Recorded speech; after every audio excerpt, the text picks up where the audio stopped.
हैं वो सिर्फ ये कि वायरल और अच्छी चीज़ वायरल नहीं होगी। मैं कहूँगी ना मैंने गोल्फ में गोल्ड मेडल लिया था, ये किया वो किया, अच्छा ये बताओ उस आर्टिस्ट के बारे में क्या कहेंगे आप। ये चाहिए को बिल्कुल अवॉइड कर। मैंने को दुख होता है, मुझे दुख हुआ, तो प्लीज़ लैंग्वेज अल्फाज इतनी उम्र में तो बंदा सीख ही जाता है। किसी की बुराई करते तो आप खुद ही बुरा बनते हैं ना।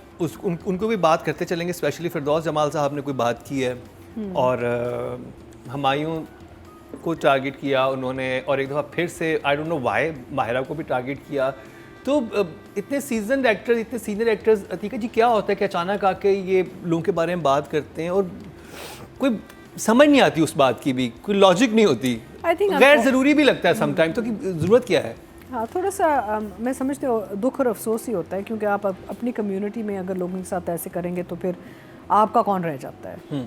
तो ठीक है, ओपिनियन देना, जैसे हम अपने ओपिनियन देते हैं काम पे, अदाकारी पे, क्राफ्ट पे, वो एक अलग चीज़ है। प्रोफेशनल ओपिनियन देना एक अलग चीज़ है, लेकिन जब आप पर्सनल अटैक पे चले जाते हैं तो इट्स वेरी सैड, बिकॉज ये नहीं होना चाहिए। थोड़ा सा आपको अपना एक कैलिबर रखना चाहिए, और दूसरा है कि आपको दूसरे शख्स की भी थोड़ी इज्जत रखनी चाहिए।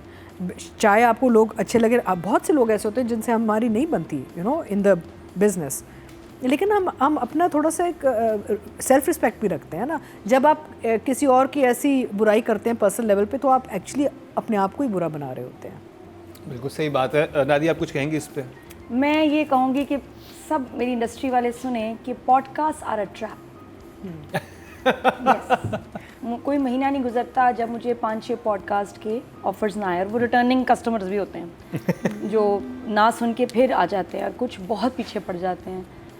बहुत पैसे ऑफ़र होते हैं हर चीज़ के, जी आप पॉडकास्ट में आ जाएं। क्यों आऊँ?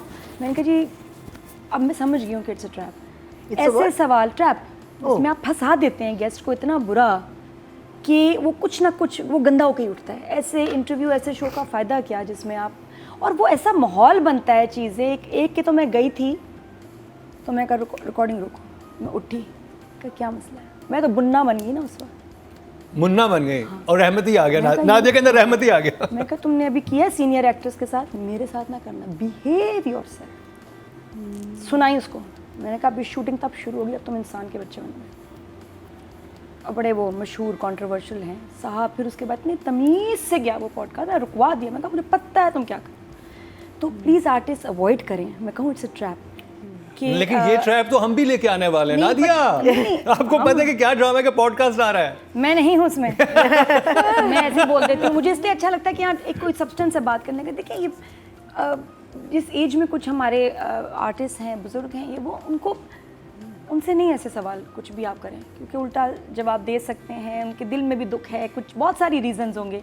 मैं कहती हूँ प्लीज़ फैमिली से मैं कहती हूँ कि पॉडकास्ट पे भेजें नहीं अपने घर वालों को, क्योंकि आप कल को जब हम पॉडकास्ट स्टार्ट करेंगे तो नादिया की यही क्लिप लगा होगा कि ये देखें इनका अपना पॉडकास्ट आ गया और नादिया जी आपको इतने लाख देंगे। मैंने कहा भाई मुझे बताओ कि जलील होने की क्या प्राइस है। मैंने आना आपके शो पे, कहीं ना कहीं जलील होना है, कोई गलत बात।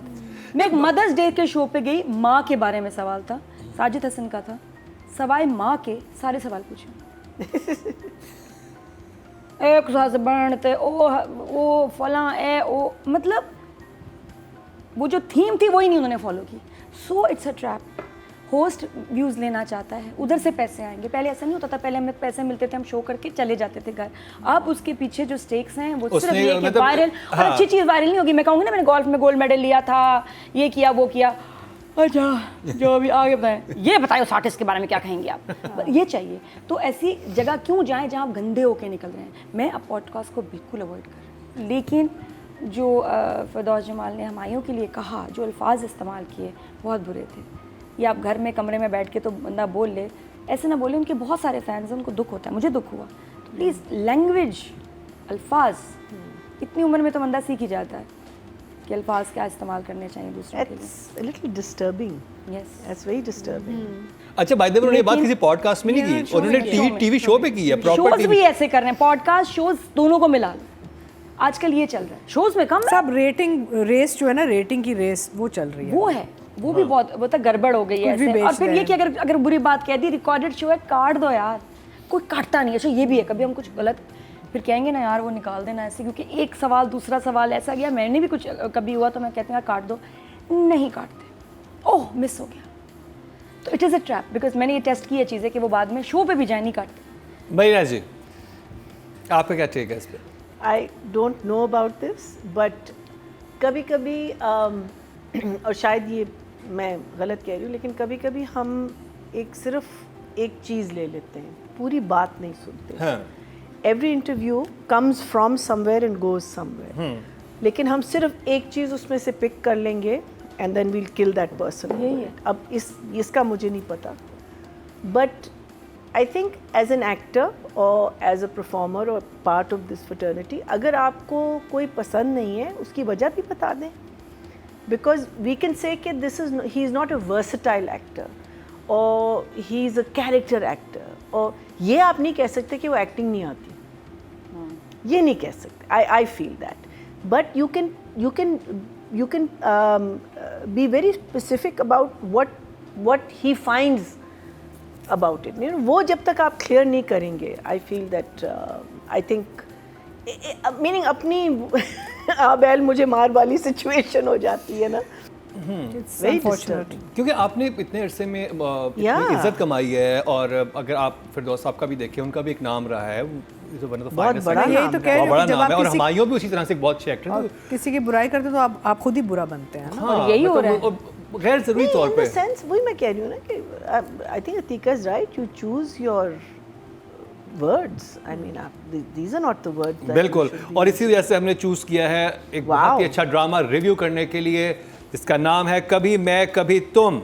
ओवर टू यतिका जी.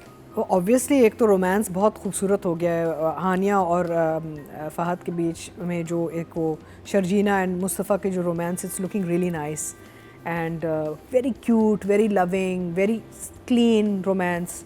तो that always hooks an audience. उसके अलावा ये कि जो भाई आके रह रहा है घर में और फिर उसकी बीवी आ जाती है, एक थ्रिल सा एक आ गया कि ओहो ये तो टक्करते रहेंगे एक दूसरे के बीच में, तो क्या होगा. सो कहानी बहुत अच्छी आगे बढ़ रही है. एंड छोटे छोटे न्यूआंसेस ना, कि जहाँ पे छोटे छोटे टचेस हैं कि भाई कुछ चीज़ें मुझे समझ में नहीं आई, जो मैं राइटिंग की भी जब हम बात करेंगे तो I will discuss. But overall I feel कि the drama is now really picking a pace.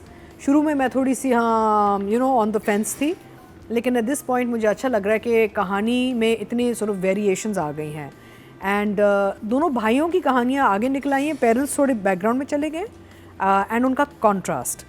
वही बात है ना कि एक वो मॉरल ऑफ द स्टोरी के आपकी नीयत क्या होती है. एक भाई जिसने एक अच्छाई में शादी की, वो ज़्यादा खुश है.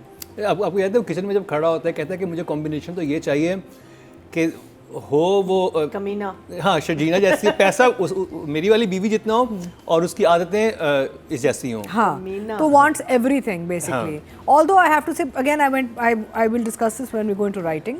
मैं यहाँ पे एक और चीज़ कहना चाह रही हूँ, बिकॉज हमारी ऑडियंस माशाल्लाह से